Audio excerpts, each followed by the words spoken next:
Ever since I first heard the legend of the Underdog some 20 years ago, it lived rent-free in my head, and I was grateful for the companionship. The story became one that I was proud to show off. A rip-snorting 56 Chevy gasser that not only rampaged the steep streets of San Francisco, but was owned by some mysterious street racer in America's oldest Chinatown. Man, I spun that yarn to everyone who would listen. And I don't think anyone didn't dig it as much as I did. But the meaning behind the Underdog's name really changed for me. No longer was it about the bragging rights to race against the car. No, uncovering all of the hidden stories of Chinese kids building straight-axle drag cars and then living their lives in them made me understand that this mysterious underdog really represented the best of American car culture. I mean, look, a black guy built the Easy Rider's Captain America chopper, a white guy from Jersey built a Superfly pimp car, and Chinese kids built the gassers that we're still copying half a century later.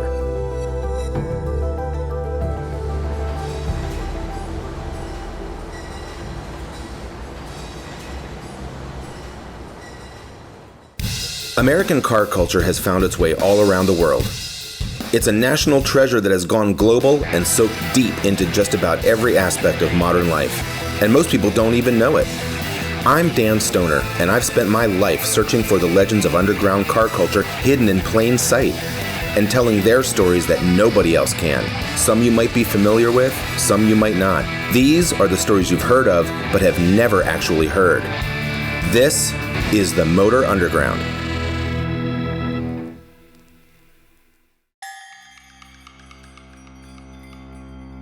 "50 years after the last known sighting of the Underdog in Chinatown, another San Francisco native built a tribute to it.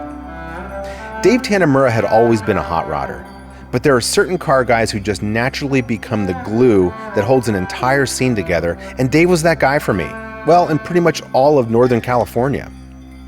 So when he combined some of his favorite things, the 55 Chevy from American Graffiti, the paint scheme of Don the Snake Prudhomme's dragster, and the story of the Underdog, we all watched him build one of the most beloved cars of our generation.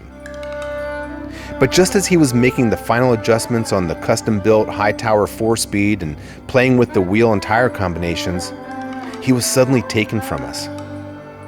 When Dave died on New Year's Day 2022, his Underdog was left in a state of suspended animation.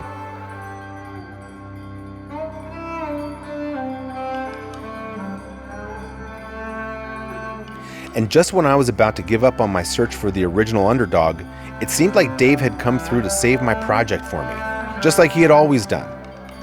An email from the guy who turned a local dragster into a Chinatown legend stopped me dead in my tracks. Dan Louie was ready to pull the veil off the car and the story Dave and I had been talking about and scheming for over 20 years. So good to finally meet you, man. Great. It's going to be great. Yeah. We have a good couple days ahead of us now. We'll have to go start talking, but over lunch first, right? Let's go inside.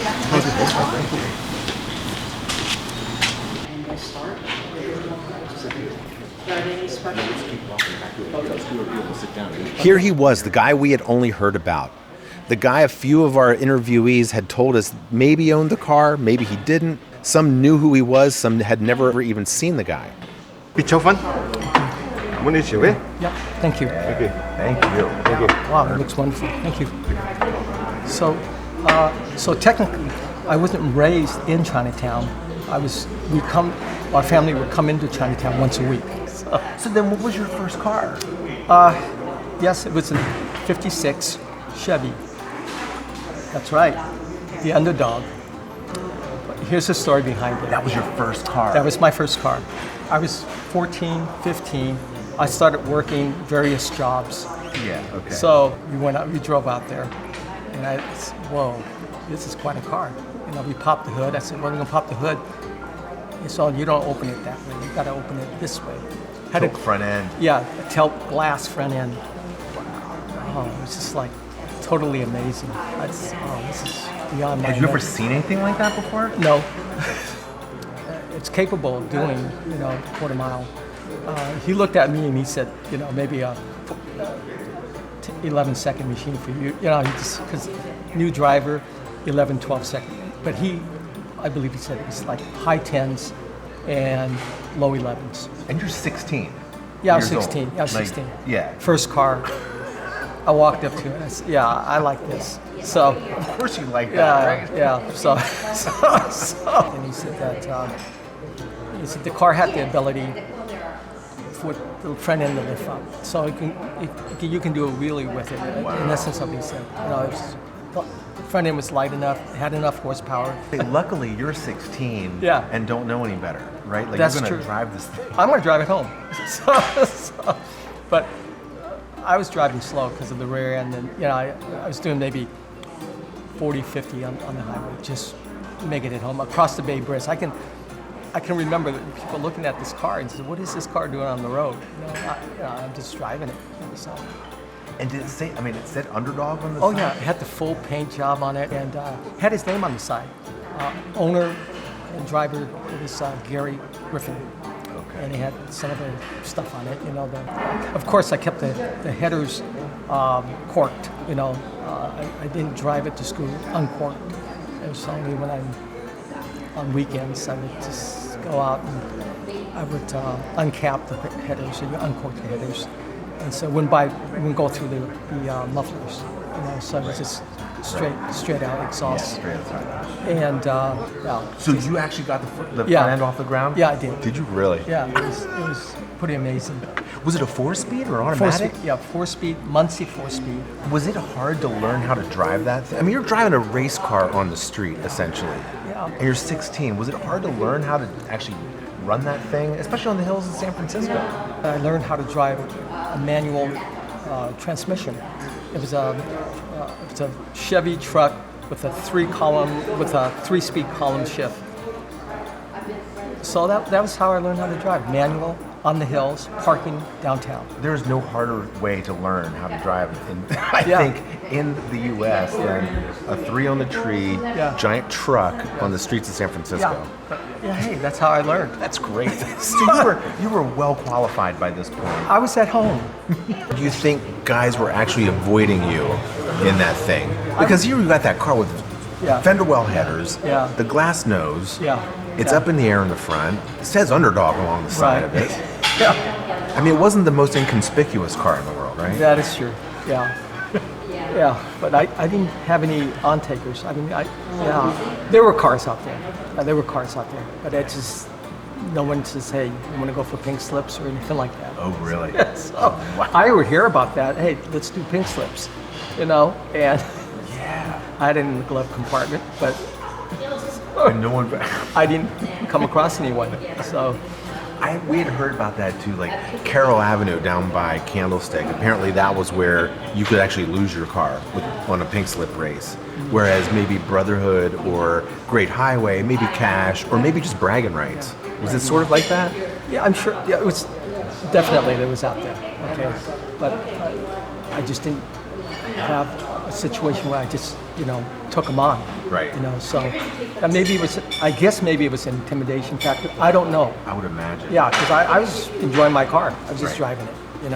It made a lot of noise on court, so maybe that was. Oh, did it also say, didn't it say like sea gas or something like Yes, that on the it door? Had, it had the sea gas, and then it was no question it was a quarter-mile car.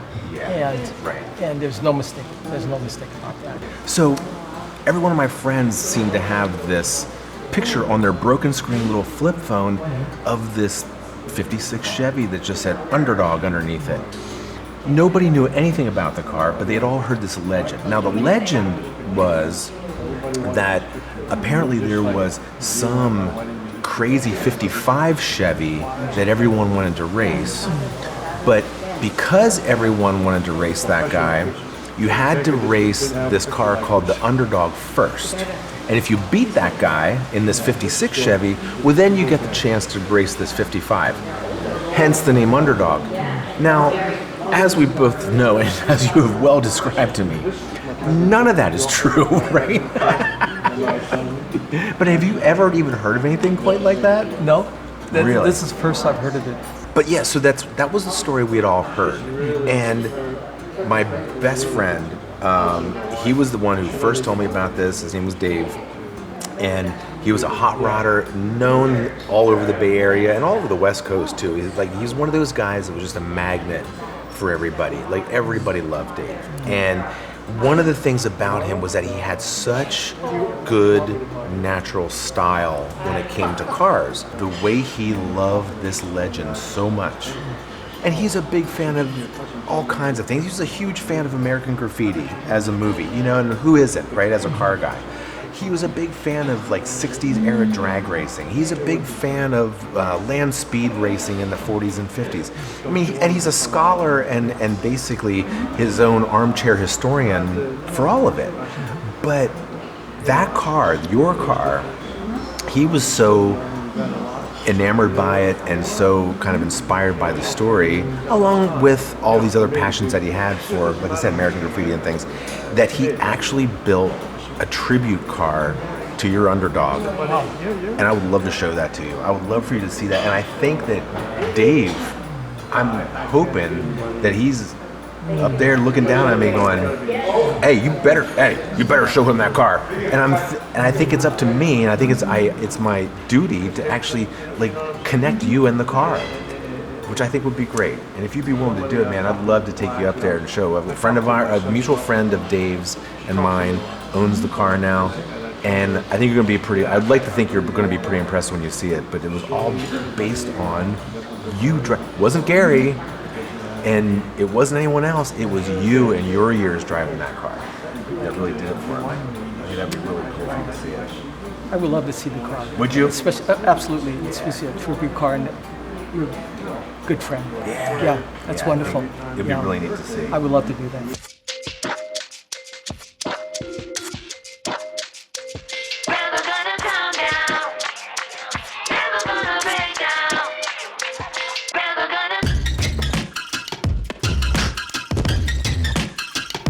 On a sunny, warm afternoon somewhere in Northern California, the stars lined up, the skies parted, and Dan Louie and his partner from the old Chinatown days finally met the Underdog that he inspired.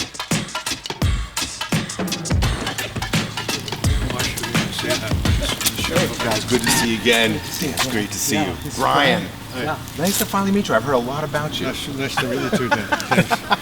Thanks. We may have met once or twice before, but we're good. So I'm going to introduce you to another Brian. And Brian Smozenko actually owns Dave Tanimura's 55 Chevy tribute car, the Underdog. And the whole story about, or the mystery actually, around your car was the inspiration in a lot of ways for what Dave did with this car. And there's a bunch of other pieces and parts to that he kind of mixed and blended all together. But I want to introduce you to Brian. Let's go see the car. You ready? Absolutely. I don't know if I'm ready, but are you ready? Let's do it. I might cry, you guys. Let's just go meet Brian. I don't want to talk. Good to see you too. Good to see you. Hey, Brian. Yeah. Dan, nice to meet you. Thanks for coming out. Thank you. And this is Brian. another Brian. Another Brian. Yeah, nice to meet you. Good to meet you. Dan. Yeah. That's great. So Dan owned and basically unknowingly created the legend of the Underdog that Dave built the tribute car to. And Brian is the only other guy who ever drove the car besides Dan. Nice. And they've got some stories about this thing, but we thought we might surprise them and really kind of complete, I would like to think anyway, Dave's wish of actually finding out what the story is behind this and actually connecting all the dots, right? Yeah, definitely. That'd be really cool. So can we go see it? Let's go see it. Let's go see it. All right, guys. You follow him, I'm going to follow you.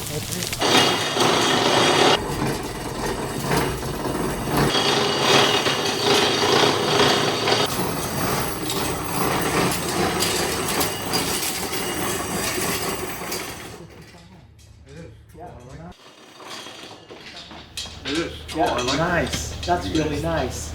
And take a walk around the side and look at the rear fender. And tell me if that doesn't remind you of something. Oh, okay. Getting some chills here. Oh, you're kidding. Oh, wow. It is a gasser. Yeah. It is a gasser, yep. Yeah. Beautiful. Oh, Nice. this is good. I like that. So what Dave did, and like I said, we all saw that one photo of that original Underdog. Oh. And the way that the lettering was right over the rear fender, that was one of the things that Dave was very specific about. He's like, it's got to be just like that, you know. And then Did you guys know it was a 56?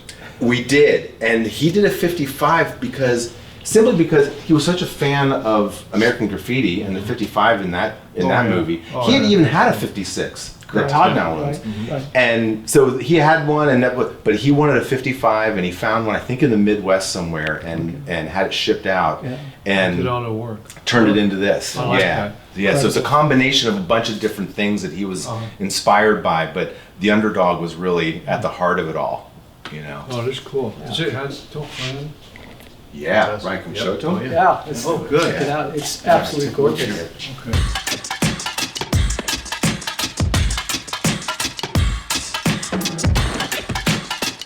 Sanderson headers, I remember that.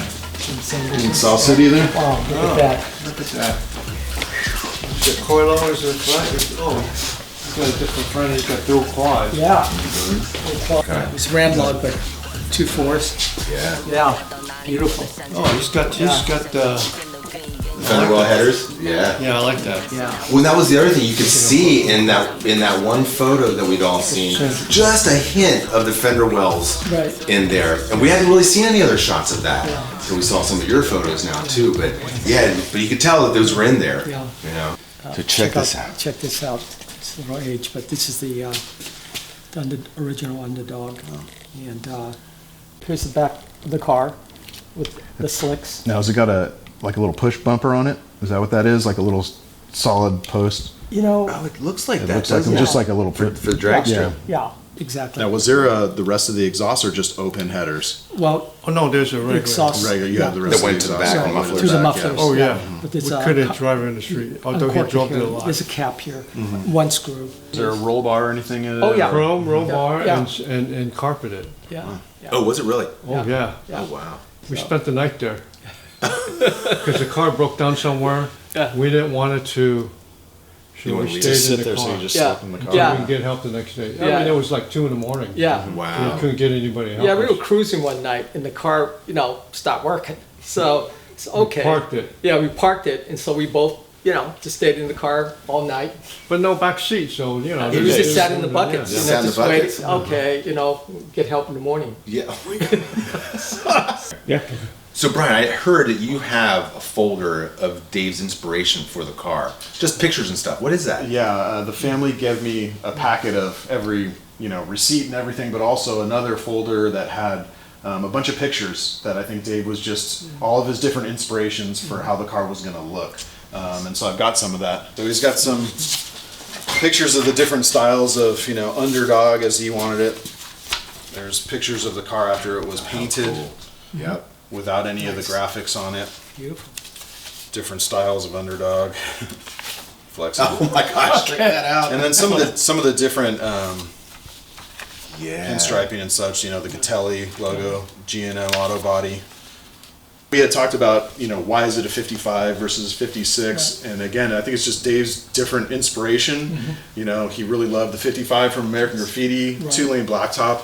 I had conversations with Dave when we worked together about the sliding windows and how, he saw like a car on El Camino driving down and the guy slid the window open. He just thought that was the coolest thing. Yeah. But it's the same on the 2-lane blacktop car. Okay. And then now, the stripe and all these different things come together with your original car. So Yeah. These guys are carrying on the next generation. Yeah, I hope so. You guys carry on. Yeah. I mean, you guys are at that point where him and I are past that point. Well, like Brian said, like in some ways we're caretakers. Yeah. Yeah, Same way, like that could tell you You what have a Brian son, has. right? Yes. there you go. Yep. You gonna That's teach it. someday? Hopefully, oh yeah, he's Is he into it? Does he like it? They're into it, but they're still little, so yeah. Yeah, Dan, do you want to sit in the car? Sure. See how it compares to your old We'll Brett? check it out. Thank you. Yeah. I'll get on the other side. Check this out. Now, does yours have a door bar, or is it just a roll bar? This is the roll. Just the roll bar. They have the door. Yeah. Yeah. I want to hear their story. Wow. How This cool. should definitely brings back a lot of memories. The stories you hear Yeah. are probably stories that other people fabricated, but you know what? Sometimes you hear some of those stories, even though they may not be true or be true. It's true to them, so it's good for them. So, Okay. who am I to argue about that? Yeah. We'll bring it all the way back till it just touches. That's nice. Okay.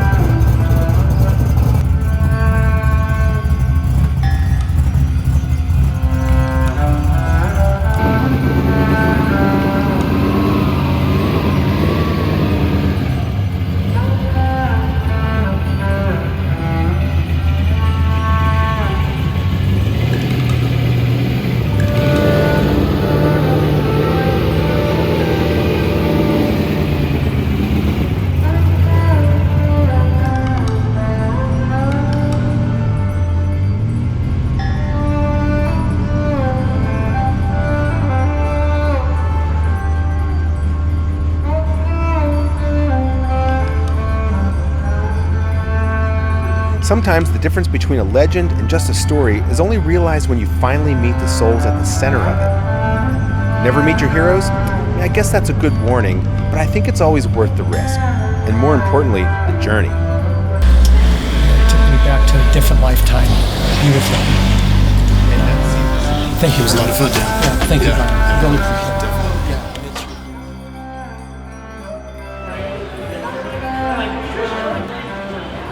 Turns out, the Underdog never lived up to the legend that we had not only memorized, but maybe even embellished a little more with every pull from the whiskey bottle in midnight garages over the last 20 years. But here's the thing.